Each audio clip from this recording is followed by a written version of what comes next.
মৌলানা কারি কোন হাদিসে লেখা আছে যে জলসা করে টাকা নিতে হয়? ওই বাদরের বাচ্চা ইয়াসিন, কোন কোরআনে লেখা আছে? এই আফজল বলে একটা মুন্সি আছে, মুনিশ হাইকোর্টে থাকে। ও হচ্ছে মানসিক রুগী। কি রুগী বললাম? মানসিক। তো আমি বলেছি একবার, এর আগে বলেছিলাম যে ওর পরিবারকে ভালো মানসিক ডাক্তার দেখাও। সে বলেছে নাজিয়া ইলাই খান আর শফিকুলের বিরুদ্ধে আমি বলেছি আরামবাগ টিভি। ওই আরামবাগ টিভির মতো আর একটা দালাল আছে, তার নাম হচ্ছে বঙ্গ টিভি। এরা মুসলমানের বিরুদ্ধে চক্রান্ত চালাচ্ছে। আর এই আফজল যে আছে, এই আফজলটা হচ্ছে আস্ত গরু। সে আমাকে বলেছে এটা বাঁদরের বাচ্চা। আমি কার বাচ্চা গোটা পশ্চিম বাংলার লোক জানে। আমার আব্বা পিশাব করে দিলে তোর মতো শয়তান পয়দা হবে, মৌলভী শওকত সাহেব। আর সে বলেছে বর্ধমানে আমার সাথে বসবে। আমি বলেছি তোর যতগুলো ও একা পারবে না, তোর 14 পুরুষ কোনো বাদ থাকলে আমি খোঁজ নিয়েছি হাইকোর্ট থেকে, বলে ও মুনিশ, খাতাপত্র বুয়ায়, কোনো উকিল লয়। আর আমাকে বলেছে তোর ডিগ্রি কি, তুই একবার খালি আমার সাথে বস, বুঝতে পারবি আমি তোর যে কত বড় বাপ। আমি আমার সাথে তো বসছে না। এই আরামবাগ টিভি শফিকুল মাল কোথায় ঢুকেছে খুঁজে পাওয়া যাচ্ছে না। নাজিয়া কি খুব, এদের দুজনাকে বলেছে ইয়ে আবার দেখছি আজকে একটা নতুন পাগলের আমদানি। এর পরিবারকে বলবো যদি টাকা পয়সা না থাকে আমাকে বলবেন। আমি বর্ধমানে খুব বড় একজন মানসিক রুগীর চিকিৎসক আছেন, তার নাম হচ্ছে ওম প্রকাশ সিং ওপিসি। আমি গেলে আমার সঙ্গে ভালো ব্যবহার করেন ডাক্তারবাবু। তো আমি কথা বলে উনাকে একটু চিকিৎসা করিয়ে দেব। আর এ আমার ডিগ্রি জানতে চেয়েছে। আমার ডিগ্রি তোমার ভাষণ শুনে বুঝতে পারবি। এ বলছে আরামবাগ টিভিকে বলেছে এ হারামখোর, একদম আস্ত পাগল। এই আফজল এ কোনো মুসলমান নয়, এগুলো সব নামের মুসলমান, এগুলো সব এক একটা হারামের আওলা। আমি আপনাদেরকে বলে যাচ্ছি এরা মুসলিম নয়, এদিকে মুসলিম ভাববেন না। আর বঙ্গ টিভি ঠোঁট পালিশ লাগিয়ে মাথার চুল খুলে ওই মেয়েটাও আর ইন্টারভিউ নিচ্ছে, এদিকে কেউ চিনে না। গরু গাধা এগুলো আমার কাছে। আর তোদের হিম্মত থাকলে যেখানে আমাকে বলেছে ওর নামে ওকে জেলে ভরবো, তোর বাপের হিম্মত থাকলে আমাকে জেলে ভরে দেখা। আমি আফজলকে বলবো যে তোমার যদি ব্রেন ঠিক থাকে তুমি আমার মাদ্রাসায় এসো, তোমাকে দেশি মুরগি দিয়ে ভাত দেবো। আর শুনেলেন ও তো আমার সাথে বসবো বলেছে। আমার সাথে বসা তো অনেক দূরের কথা, আমার মাদ্রাসার বাবুর্চির সঙ্গে বসতে পারবে না। বিশ্বাস করুন, আমার বাবুর্চির সঙ্গে পারবে না মাদ্রাসা, অনেক দূরের কথা। আর ও যদি বলে ওকে আমার মাদ্রাসায় পায়খানা পরিষ্কার করার জন্য রাখবো না, আমার মাদ্রাসায় যে পায়খানা পরিষ্কার করে তারও যোগ্যতা বেশি আফজলের থেকে, তার মর্যাদা অনেক বেশি।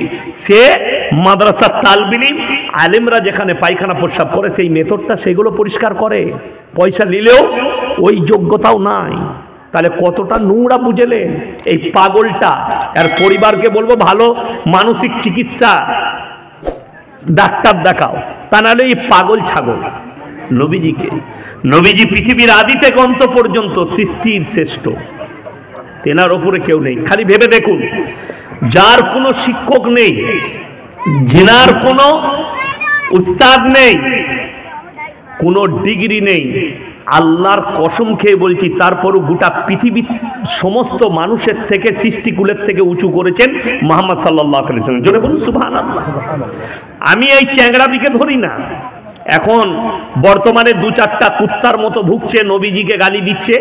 এগুলো কুত্তা ছাড়া আর কিছু নয় যারা নবীজিকে গালি দিচ্ছে। আপনারা তাদেরকে মানুষ মনে করবেন। আমাদের দেশে যারা মনীষী আছে, ঈশ্বরচন্দ্র বিদ্যাসাগরের ছবিটা কোথায় থাকে? রাস্তায় না হেডমাস্টারের মাথার উপরে? কথা বলেন। হাই স্কুল হোক আর কলেজ হোক আর ইউনিভার্সিটি হোক আর প্রাইমারি স্কুল হোক, হেডমাস্টার যে অফিসে বসে তার মাথার উপরে কবিগুরু রবীন্দ্রনাথ ঠাকুরের ছবি লাগানো আছে, ঈশ্বরচন্দ্র বিদ্যাসাগরের ছবি লাগানো আছে, বঙ্কিমচন্দ্র চট্টোপাধ্যায়ের ছবি লাগানো আছে, স্বামী বিবেকানন্দের ছবি লাগানো আছে। এদের জীবনীটা পড়ে দেখুন, এই ব্যক্তিরা নিজের জীবনীতে একটাও কূর্তি করেনি মুহাম্মদ সাল্লাল্লাহু আলাইহি সাল্লাম, বরঞ্চ আমেরিকার শিকাগো শহরে বক্তব্য রাখতে গিয়ে স্বামী বিবেকানন্দ বলেছিলেন, পৃথিবীতে যদি কেউ মহামানব হয় তিনি একমাত্র হযরত মুহাম্মদ মুস্তাফা সকলে বলুন সাল্লাল্লাহু আলাইহি সাল্লাম। এই লোকগুলোকে আমি মনীষী বলে মানি। আর এখন যারা চ্যাংড়া চুংড়ি দু চারটা যারা গালিগোলজ করছে, এগুলো কেউ নয়, এরা রাস্তার ভোকনেওয়ালা কুত্তা। হাতি চলে বাজার, কুত্তা ভোকে হাজার। একটা হাতি যদি রাস্তা দিয়ে ময়ূরেশ্বরের রাস্তায় পেরিয়ে যায়, পেছনে অনেকগুলো কুকুর চিল্লাবে না? চিল্লাবে না? আচ্ছা, হাতির কোনো আসর পড়ে? হাতির আসর পড়ে না। আমার নবীজি সাল্লাল্লাহু আলাইহি সাল্লাম হচ্ছেন পৃথিবীর শ্রেষ্ঠ। যত গালি দিবে দাও, যত চিল্লাবে চিল্লাও, নবীজি সাল্লাল্লাহু আলাইহি সাল্লাম এবং ইসলামের ওপরে কোন রকমের কোনো আসরই পড়বে না। তো নবীজি সাল্লাল্লাহু, যেমন বলে দিই, আল্লাহ নবী সাল্লাল্লাহু আলাইহি সাল্লামের জানাজার নামাজের ইমামতিও কেউ করেনি। এটার পেছনেও লজিক লুকানো আছে। আল্লাহ নবী সাল্লাল্লাহু আলাইহি সাল্লাম দুনিয়া ছাড়ার পূর্বে বললেন, হে আমার সাহাবীরা শোনো, আমার জানাজার নামাজের ইমামতি কেউ করবে না, তোমরা একা একা নিয়ত বেঁধে নিজে নিজে জানাজার নামাজ পড়ে নিবে। এইটাই হচ্ছে সহিহ হাদিস এবং রিওয়ায়াত। কারণ কি? মারাত্মক কারণ একটাই, যদি কোনো সাহাবী অনুমতি পেতেন জানাজার নামাজের ইমামতি করার, সে বলতো মুহাম্মদ সাল্লাল্লাহু আলাইহি সাল্লামের জানাজার ইমামতি আমি করেছি, আমার নবীজিকে ছোট করা হতো। জোরে বলুন না সুবহানাল্লাহ। আল্লাহ তাআলা নবীজির মান ইজ্জত সম্মানের কতটা খেয়াল রেখেছেন জানো? আমার নবীজি সাল্লাল্লাহু আলাইহি সাল্লামের এতটুকু মান ইজ্জতের হানি না হয় পৃথিবীতে। ওই জন্য নবীজি উম্মি মানে মূর্খ নয়। আর এই যে বলেছে নবীজি যোদ্ধা ছিল, আপনাদের ইতিহাস জানা নাই, শিক্ষিত দিকে বলছি, ইতিহাস খুলে দেখবেন ইসলামের যতগুলো যুদ্ধ নবীজি করেছেন একটাও নবীজির তরফ থেকে লয়। বেঈমান কাফেররা ঘোষণা করেছে নবীজি সাল্লাল্লাহু আলাইহি সাল্লামকে ইসলাম এবং আত্মরক্ষার জন্য যুদ্ধ করতে হয়েছে, ইসলাম এবং আত্মরক্ষার জন্য। তা না হলে রওয়ায়েতে আছে নবীজি সাল্লাল্লাহু আলাইহি সাল্লামের হাতে তলোয়ার ছিল, কিন্তু নিজের পুরো জীবন দশায় মানুষ তো দূরের কথা, একটা প্রাণী পর্যন্ত ক্ষতবিক্ষত হয়নি নবীজির তলোয়ারের দ্বারা। জোরে বলুন সুবহানাল্লাহ। তাহলে নবীজি যোদ্ধা কি করে হলো? নবীজি কি করে ইসলামের পৃথিবীর মানুষের ক্ষতি করলেন? ওই জন্যে ইসলামের বুনিয়াদ যেটা আল্লাহ রেখেছেন ওটা শিক্ষার দ্বারা। কলম আবিষ্কার হয়েছে নবীজির হাত দ্বারা। আল্লামা বিল কলম আল্লামাল ইনসানা মা লাম ইয়ালাম। হে নবী, আমি কলমের সাহায্যে শিক্ষা দিয়েছি। কি শিক্ষা? মানুষের অজানা তথ্যকে আল্লাহ ওহির মাধ্যমে নবীজির মাধ্যম দিয়ে মানুষের কাছে পৌঁছেছেন। জোরে বলুন সুবহানাল্লাহ। এটা ইসলাম। আমাদের দেশের লোক, আপনি আমি যেটাকে ইসলাম ভেবেছি সেটা হচ্ছে নামাজ, রোজা, কলমা, হজ, যাকাত, দাড়ি, টুপি। আপনি ভেবেছেন এইখানে ইসলাম সীমিত। না, মাথা থেকে পা পর্যন্ত পরিপূর্ণ জীবন ব্যবস্থার নাম হচ্ছে ইসলাম।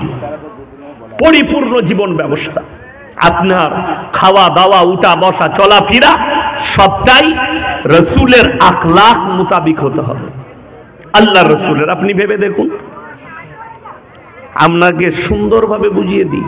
এই ভারতে বর্তমানে 30 কোটি মুসলমান আছে। কত বললাম? 30 কোটি। সমীক্ষা বলছে 30 কোটির ভেতরে 10 কোটির ঈমান আছে কিনা এটা সন্দেহ আছে, সন্দেহ সূচক। তার কারণ কি?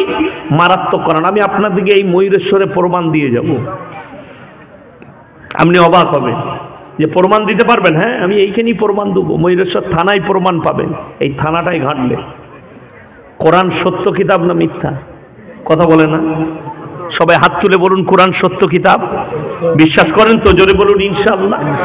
যদি এটা বিশ্বাস হয়, আপনাকে বুঝিয়ে দিই, আপনি মানেন আর না মানেন, যতগুলো আলেম, মুহাদ্দিস, মুকাররির, শায়েখ, মুশায়েখ যারা যত বই লিখেছে, একটা বই নিয়ে আসুন। আপনি একটা কিতাব নিয়ে আসুন, যে কোনো যার লেখা হোক, একটা বই নিয়ে আসুন। যে তার হেডিং এ লিখেছে আমার লেখার মধ্যে ভুল নেই। একটা মনীষীর কিতাব নিয়ে আসুন যিনি লিখেছেন আমার লেখার মধ্যে ভুল নেই। আল্লাহর কসম, আল্লাহ কোরআন অবতীর্ণ করেছেন সূরা বাকারা একবারই প্রথম পৃষ্ঠা, যালিকাল কিতাবু লা রাইবা ফি, আমার এই কোরআনে বিন্দু মাত্র সন্দেহের কোনো অবকাশ নেই। জোরে বলুন সুবহানাল্লাহ। বিন্দু মাত্র সন্দেহের কোনো অবকাশ নেই। এটা আল্লাহ তাআলা কোরআনের জন্য বললেন, পৃথিবীর মানুষকে বার্তা দিলেন নবীজি সাল্লাল্লাহু আলাইহি সাল্লামের হাত দ্বারা। আপনি ওয়াদা করলেন, মানলেন যে আমি কোরআনকে বিশ্বাস করি, কোরআনের প্রতি আপনার বিশ্বাস আছে, আস্থা আছে। আচ্ছা, কোরআনে আল্লাহ যেটা মুসলমানের জন্য হারাম করেছে সেটা হারাম না হালাল হবে? কথা বলে না? হারাম। যেটা আল্লাহ তাআলা হালাল করেছে সেটা পৃথিবীর কেউ হারাম করতে পারবে? পারবে না। আপনাকে বলে দিই, সুদ খাওয়া হারাম না হালাল? তাহলে এই গোটা ময়ূরেশ্বর থানায় সুদখোর মুসলমানদের মধ্যে নাই, কথা বলে না? আছে। অথচ কোরআন বলেছে ওয়াহাল্লাল্লাহুল বাইয়া ওয়া হাররামার রিবা, সুদ হারাম, ব্যবসা হালাল। আপনি ব্যবসা করুন, হালাল। আলু 10 টাকা কিলো নিয়েছে, 12 টাকা বিক্রি করুন, 13 টাকা বিক্রি করুন, হালাল। কিন্তু সুদ আল্লাহ হারাম করেছে। বেঈমান কাফের তারা তাদের মেহনতে কামিয়াব, আমরা আমাদের মেহনতে নাকাম। সব থেকে সমাজে কম বেতন ইমামের, অথচ তারা ঘরে ঘরে সুদ ঢুকিয়ে দিল, মৌলবীদের ঘরে ঢুকাতে পারেনি। প্রত্যেকটা ঘরে ঘরে সুদ। তারা নাম রেখেছে ঠান্ডা মাথায় গ্রুপ লোন আর বন্ধন লোন, ঘরে ঘরে ঢুকিয়ে দিয়েছে। তারা নাম রেখেছে ঠান্ডা মাথায়, আর পয়সার জন্যে, টাকার জন্যে আপনার মা বোনকে, আমাদের মা বোনকে বেপর্দা করে রাস্তায় নামিয়ে দিল। কিন্তু টোটো চালিয়ে 20,000 রোজগার করে। ময়ূরেশ্বর থানার পাশে টোটো চালায়, বাস স্ট্যান্ডে টোটো চালায়, 20,000 মাসে রোজগার। তারপরও তার বরকত নেই যে বিবিকে তাকে গ্রুপ লোন আর বন্ধন লোন করতে হচ্ছে। তার মারাত্মক কারণ হচ্ছে ইসলাম না থাকার কারণে। রাসূলের হাদিস শুনেলেন, যারা আল্লাহর রাস্তায় দিনের পথে থাকবে আল্লাহ মৃত্যুকাল পর্যন্ত ইজ্জতের রুজি দান করবে। এই আলেমদিকে জিজ্ঞেস করুন, ইমাম আছে, মাদ্রাসার শিক্ষক আছে, সব থেকে আমাদের সমাজে কম বেতন মাদ্রাসার শিক্ষক আর ইমামদের। আপনি দেখিয়ে দেন তো ময়ূরেশ্বর থানার মধ্যে একটা মৌলবীর বিবিকে দেখিয়ে দেন কোমরে কাপড় গুঁজে গ্রুপ লোন আর বন্ধন লোন করতে গেছে, 6,000 বেতন পায়, 5,000 বেতন পায়। হালাল রুজি রিজকের উপরে যারা ভরসা করবে আল্লাহ বরকত দেবে। আপনি নামাজি হন, রাসূল আকরাম সাল্লাল্লাহু আলাইহি সাল্লামের হাদিস, যারা 5 ওয়াক্তের নামাজি হবে মৃত্যুকাল পর্যন্ত আল্লাহ রুজিতে কোনোদিন কমি দিবে না। জোরে বলুন সুবহানাল্লাহ। রুজি মানে আমাদের সমাজের লোক মনে করে রোজ খাসির মাংস আর ইলিশ মাছ খেতে হবে নাকি? সেই মালটা মাছবে রোজ খাসির মাংস খেলে? মাছবে না। কেন? কেউ যদি 100 গ্রাম খাসির মাংস খায়, ডাক্তার বলছে, বৈজ্ঞানিকরা বলছে সেই খাসির মাংসটা হজম হতে 250 মিনিট লাগে। কত মিনিট বললাম? 250 মিনিট। এবং তার যে পাওয়ার, এই পাওয়ারটা মিনিমাম 16 ঘন্টা শরীরের মধ্যে থাকে। কি বুঝলে? 16 ঘন্টা কোথায় থাকে? তার শরীরের মধ্যে থাকে। আমার ভাই, খাবার হালাল হোক, মুসলমান হারাম হালাল বুঝেনি, দিন বাদ দিন বুঝেনি। আচ্ছা, কোন মৌলবি, আমার আগে অনেকজন বক্তব্য রেখেছেন না রাখেননি আমি আসার আগে, তো কেউ বলেছে যে ছেলেদিকে মৌলবি করবে, হাফেজ করবে, কারি করবে, মুফতি করবে, স্কুলে পড়ানো যাবে না? কথা বলে না? আমার 1 লাখের বেশি বায়ান ছুটছে, 1 লাখের বেশি। একটা বক্তব্য ক্লিপ বার করে এনে দেখিয়ে দেন যেটাতে আমি বলেছি মাদ্রাসায় পড়াও, স্কুলে পড়ানো যাবে না। একটা বলি নাই। কেন? ইসলাম, এই যে আলেমদিকে দেখতে পাচ্ছেন, এরা কেউ নিজে থেকে ইলম হাসিল করে নাই, আল্লাহ কবুল করেছে তবে আল্লাহ নিয়েছে। নাইলে ইনাকে জিজ্ঞেস করুন, আমাকে জিজ্ঞেস করুন, অনেক সাথী আছে আমাদের, কেউ কাঠ মিস্ত্রি হয়েছে, কেউ মার্বেল মিস্ত্রি হয়েছে, কেউ রাজমিস্ত্রি হয়েছে, মাদ্রাসায় পড়তে পড়তে এখন ছেড়ে দিয়ে কিন্তু আল্লাহ আমাদেরকে কবুল করেছে। আল্লাহ যাকে কবুল করেছে সে আলেম। তা বলে এটা নয় যে সে রাজমিস্ত্রি হয়েছে বলে সে খারাপ না। সে যদি তার এই ইলমটা যেটুকু হাসিল করলো, হারাম হালাল বেঁচে চলে, দিন বাদ দিন চিনতে পারে, শিরক বেদাত চিনতে পারে, কুফরি চিনতে পারে, তার জন্য ওইটাই কামিয়াব। দ্বীনি শিক্ষা অর্জন করা নারী এবং পুরুষের জন্য ফরজ না ফরজ নয়? কতটা ফরজ? অতটা ফরজ যতটা জানলে সে তার ঈমানকে বাঁচাতে পারবে, হারাম আর হালাল চিনতে পারবে। আজকে তো মুসলমান যুবক সে নিজেকে মুসলমান দাবি করে কিন্তু হারাম হালাল চিনে না।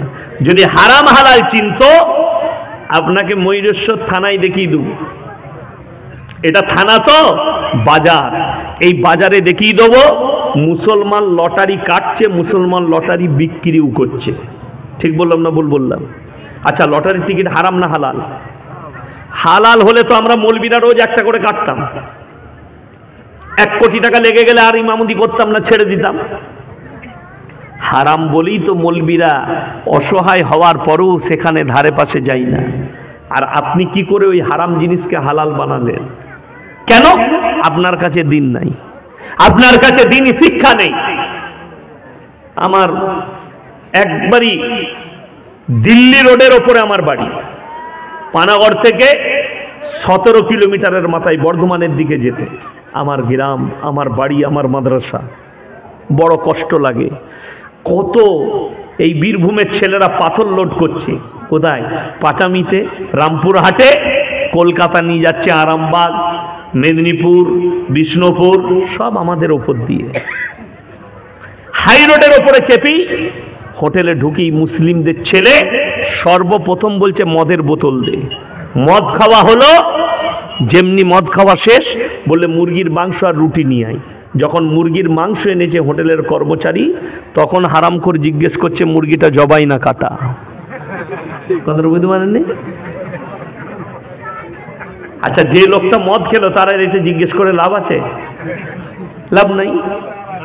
মুসলমানের জন্য আপনারা যদি মনে করেন ইয়াসিন ভাই এসছে, দাওয়াত দিয়েছে, হাজী সাহেব ডেকেছেন, এসছেন, যদি মনে করেন যে ইয়াসিন ভাই দোয়া করবে, আজকে যা দোয়া করব মোটামুটি দোয়া কবুল, দোয়া কবুলিয়াতের জন্য মৌলবিটা শর্ত নয়, আলেমটা শর্ত নয়, হালাল রুজিটা হচ্ছে শর্ত। যে খাবারটা খাচ্ছেন ওইটা হালাল হতে হবে। স্টেজে কোন মৌলবি বসে আছে এটা শর্ত ইসলামে নাই। যদি এখানে কোনো মুবাল্লিগ বসে দোয়া করে, কোনো সাধারণ আল্লাহওয়ালা লোক, কোনো হাজী সাহেব যদি দোয়া করে, তার দোয়াটাও আল্লাহ কবুল করতে পারেন, কিন্তু শর্ত হচ্ছে হালাল খাবার। এই ছেলে মদ খেয়েছে, মুরগিটা কাটা খাবে না, জবাই খাবে। কেন এটা? এর কাছে যদি দ্বীনি শিক্ষা থাকতো, এই জানতো মুসলমানের জন্য মদ স্পর্শ করা হারাম, এটাই জেনে যেত, কিন্তু জানে না। কেন? এইটার কারণেই, দ্বীনি শিক্ষা না থাকার কারণে, এইটার কারণে ও জানেই না। আপনি জেনে গেলেন, আপনি সকালবেলায় উঠে সিউড়ি টাউনে যান কিংবা বোলপুরে যান, কোনো রেস্টুরেন্টে খেতে গেলে আপনাকে জিজ্ঞেস করতে হবে দাদা মুরগিটা জবাই না কাটা। এটা শর্ত আপনার জন্য মুসলিম হিসাবে।